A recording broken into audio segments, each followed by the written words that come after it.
What is up, guys? It is your boy Instinct, and welcome back to another video here on the channel. We are once again back with LEGO Hobbit. If you did watch, make sure you go down to the playlist section before you watch this video to check out LBA Part 9. Make sure you go now if you haven't seen it. Alright, I hope you're gone. We did, of course, in LBA Part 9, we achieved the 100% completion of LEGO Hobbit, moving us into another game next time, which is LEGO Jurassic World, but that doesn't care right now. We are here for the second of the 3 videos that are going up after LBA Part 9. One should already be up by now, and that would be the first episode, which was covering the bonus level. It was a very short episode, but it was covering the bonus level. This is the second part of the 3 episodes where we're doing the red brick showcase. So basically, it's going to show off every red brick that is in the game. This is going to probably also be a very short video because there's not really much to show off, but I thought we'd do a red brick showcase. And then, of course, keep an eye out. Here in a few, you will see the 3rd video, which I guess you'll see when we get there. So, of course, if you don't know how to access red bricks, you would pause the game, you would go down here to extras, and it would pop up every red brick that you have. Of course, there is an enter code button. That is if you want to enter codes to get red bricks easily. We did not do that here. I know there's codes probably for like ×2 and maybe ×4, but basically we're just going to do a little red brick showcase. So studs ×2, all that is going to do is allow you, then you can see in the top left corner under Bilbo's icon, there is a ×2. That is going to allow every stud you pick up to be worth 2 times what it's worth. So this gray stud right next to us is usually worth 10. Now it is worth 20. So it basically just doubles the amount of studs you get. Next, extras. We go back to extras. We have ×4.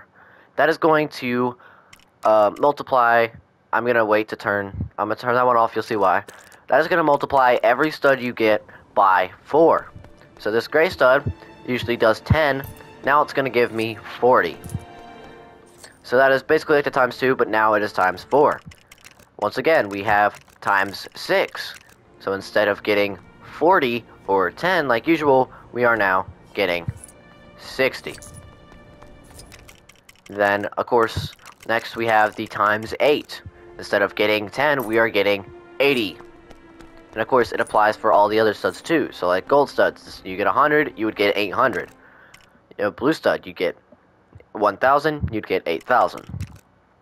And then, last but not least, for the stud multipliers, we have ×10. Of course, a gray stud is 10. It's going to be 100 with a ×10 multiplier. Now, what you can also do is you can apply every stud multiplier at the same time. I'll start with ×2. We have ×2. If I apply the ×4 multiplier, we now have a ×8 multiplier. If I apply ×6, we have ×48. If I apply ×8, we have 3 × 384. If I apply ×10, you have 3,840. And of course, you can apply those stud multipliers any which way. You could apply ×2 and ×8 at the same time and not have the rest. You could apply ×4 and ×10, get you a 40. You know, it works any different way. But I'm not going to go over all those combinations because that is too much work for me. Anyway, moving on. The next one, we have disguises. Basically, the point of that is it's going to put a disguise on every character that you, at least that I know you play as. I'm not sure if it does it for the NPCs in the game, but at least for every character, it does. You can see back there by that elf. But it will put disguises on every character in the game. It's basically just like the funny disguise that it puts, that's kind of like every LEGO disguise. And it's just kind of funny. Alright, let me go ahead and turn that one. Then we have boss disguises. It's kind of hard for me to show that without going into a level. But basically what that does is it puts this disguise on any sort of boss. So like if you were to fight the Goblin King, it would put the disguise on it as well. Next up, we have the mini kit detector, which is still on. Apparently I have a lot of the stuff still on. Hold on, let me turn all this off and then we will I have a bunch of stuff still on. Okay, let me go back to where we were now. Sorry for that one. Okay, then we have the mini kit detector. What that's going to do, I can't really show you. What the mini kit detector is going to do is going to allow you to go into any level if you don't have the mini kits on there, and it will put up an arrow. I think it's yellow. It might be yellow or white, one of the two. And it will put up an arrow basically leading you to where the mini kit is if you're near it. So if you were, say you enter a level at the beginning and there's something behind you that you don't know and it's like a silver breakable object, you can see that arrow on your screen and it will point you to the silver Lego object and be like, okay, here, you can use this character now to break it. Now you know where it's at. Simple stuff like that. Next, we have the miniature characters. What that's going to do, for example, is make your characters really, really small to the point where you can barely even see them. And they run around really fast and funny, and they jump, and it's funny. It's just a really goofy one. Next, we have fast build. I don't really know how to show this, because I don't think there's anything I can build. But what that's going to allow you to do is basically when you're building like normally anything off the ground, it's going to go like 2 times faster, and it's going to build really quickly. Track studs, what that's going to do, I can show that example, is basically, you see there, anytime I don't have to walk directly on a stud, it's basically going to give them to me as I walk by, and I don't have to really walk towards it. Regenerate hearts, what that's going to do, of course, is when you get weak and you take damage, you see in the top left, there's 4 hearts. When you take a damage of the hearts, it's going to regenerate the heart over time, instead of you having to kill another enemy to get a heart back. Character studs. I'll be honest with you, I'm not exactly even sure what character studs does. I can look it up for you here. No, I do not want that. Hold on one moment. What is character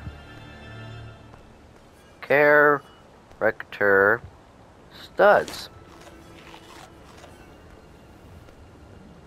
So it causes enemy to drop studs when defeated. Okay.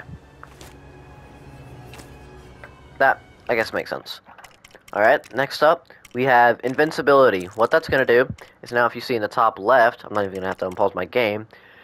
Instead of having 4 red hearts, we now have 4 gray hearts. What that's going to allow you to do is be invincible. Nothing can take down a heart. You cannot be killed. Mithril hearts. Now you can see in the top left, that is basically like a protection shield. If you don't have invincibility, basically, it's going to protect you extra. So instead of having basically 4 hearts, you're going to have 8 hearts. It's sort of like a shield. Poo studs.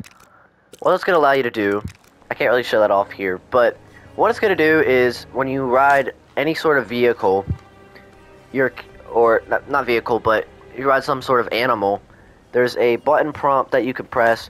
I think it's circle on PlayStation or something, or X, and you can literally drop studs as they poo it out, basically. They poop. 8-bit music. Might get copyrighted for this one, but here you go. This is how 8-bit music is. And you sort of get the gist. It's basically just 8-bit. You get the gist. I'm going to turn it off now. Middle-earth Carnival. This one I think is quite cool. All characters dance to this dance. They dance. It's a great song. I'm going to turn off the miniatures. I don't really like the miniatures. I'm going to turn that off now. But they basically dance to this great song. If you've never heard this song, it's kind of funny. It's Gandalf singing. Turn that off now. Snake flails. I can show that one here. I just need to switch to a character like Dory. Basically, that just turns all flails in the game into a snake instead of what it's supposed to be as like an actual flail. Just turns it into a snake. Super slap. Basically, you hit someone, they immediately die. Like, it doesn't matter who it is, they'll just immediately die instead of taking damage. Fall rescue. I don't know if I can show it off here.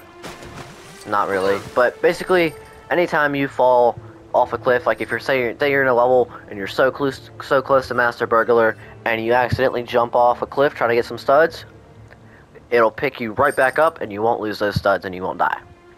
That's basically what that does. Mithril brick detector. That's sort of like the mini kit detector. It's gonna. I know this one for sure is a yellow arrow, and it's basically used for the open world or the hub world, and it will point you in the direction of mithril bricks that are close to you. Attract loot. This one is sort of like attract studs, but what it's gonna do is, if I, for example, break this. I don't know if this will. That's not a good example. Say I break. I gotta break something that actually gives it to me, but it's kind of hard to do. Let me switch characters real quick. Let me use a character with a bow like Toriel. If I break this, it didn't drop loot like it's supposed to, which is weird. But basically, what it's supposed to do is when anytime something drops loot, or like rope or stone or wood, for example, it'll basically attract it to you, sort of like attract studs does. Double loot is the same. There, it's going to double the loot. So if you picked up one piece of wood, you're going to get 2 pieces of wood. Basically the point. Perfect forging. You can see a lot of examples of that in the LBA Part 9. Basically what it does is when you're forging normally, you have this circle. It's like a bigger circle, and there's a smaller circle. You want to hit inside the smaller circle to make a perfect mithril item. Perfect forging makes it just the big circle, and no matter where you hit in that circle, it's going to give you the mithril item. Treasure item detector, like the other ones. If you go into a level, it's going to point you in the direction of the nearest treasure item that you can unlock.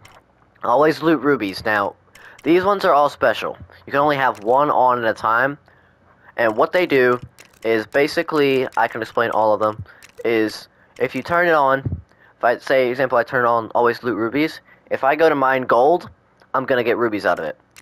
Diamonds. If I go to mine gold, I'm always going to get diamonds. If I go to mine iron for gold, I'm going to get gold. If I have emeralds on, I go to mine sapphire, I'm getting emerald. That's basically what it does, is you always, no matter what ore you're mining, if you have one of these on, it's going to give you that ore no matter what.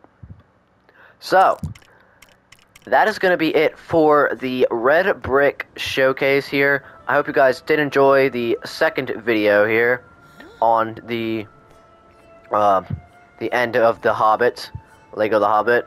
Once again, if you haven't checked out the first one, it was the bonus level, and keep your notifications on, and check the playlist in the next few minutes or so for the next episode, the final one.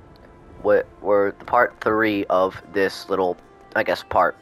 So keep your eye out, and we will see you all. I'll see you all next time. Goodbye, guys.